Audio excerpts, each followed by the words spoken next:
Hey guys, it's Banu from Andro, and I already made a video on top 5 reasons why you should buy the 2016 MacBook Pro, as well as 5 reasons why you should not buy the MacBook Pro as well. Well, then again, I went and unboxed the 2016 MacBook Pro in the channel as well. You guys can go ahead and check all those videos out. I'll leave links in the description. So the thing is, I was really looking forward to buy the 2016 MacBook Pro, even though I'm a heavy user of the 2015 MacBook Pro. So the problem is, there's a problem of getting the 2016 MacBook Pro, at least here in Sri Lanka, because it's quite overpriced. I really don't think that extra price gap justifies the performance that you get with that machine. And the other problem is I'll have to buy a lot of adapters. I mean, I'll be a pro user, so I'll have to buy all sorts of adapters to use the SD card to copy even a video like this. So I'll have to buy not just one but a few USB cables, because if you know me personally, then you know that I always carry multiple cables with me.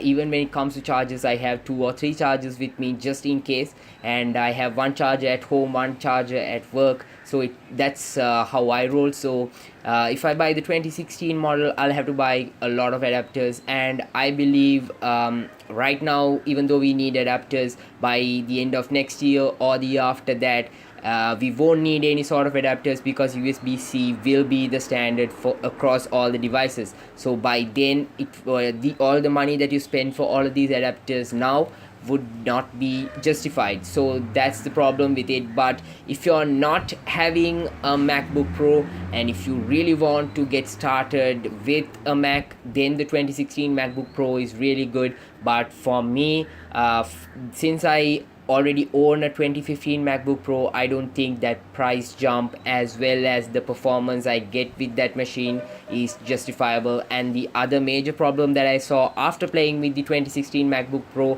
was the battery.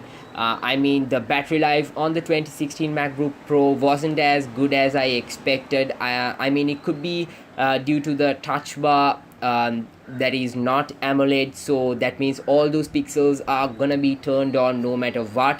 And also the backlight of the keyboard. So even if you disable the backlight of the keyboard, you can't actually disable the touch bar. I mean, if you disable the touch bar, there's no use for that part of the system, and that's one of the key parts of that system, and why you would want to buy the 2016 MacBook Pro. So this is why I decided to just skip this generation, and most probably I'll be jumping into the 2017 version of the MacBook Pro, hopefully with better performance in that. Especially, I hope Apple will increase the RAM in the system so that we can make use of it. So yeah, this is a quick little video. I just want to share with you guys my opinions on the 2016 MacBook Pro, and why I'm not buying the 2016 MacBook Pro personally, and why I'll be using the 2015 model instead. So if you guys have any feedback or comments, drop a comment down below, and let me know what your experience is like. And if you are using a 2016 MacBook Pro by any chance, just go ahead and let me know what your experience is like, because I'm really curious to know what your experience is like. Well guys, that's it for this video. I hope you're subscribed to the channel. If you're not, then now would be a good time to go ahead and hit that subscribe button. And if you're not following us on social media, then now would be a good time to go ahead and follow us on social media at Andro, and like us on Facebook as well, so that you guys can stay tuned with the latest updates from the tech world right here on Andro. So stay tuned to androdollar.com for all the latest from the tech world, and until I see you guys in my next video, this is Banu signing out.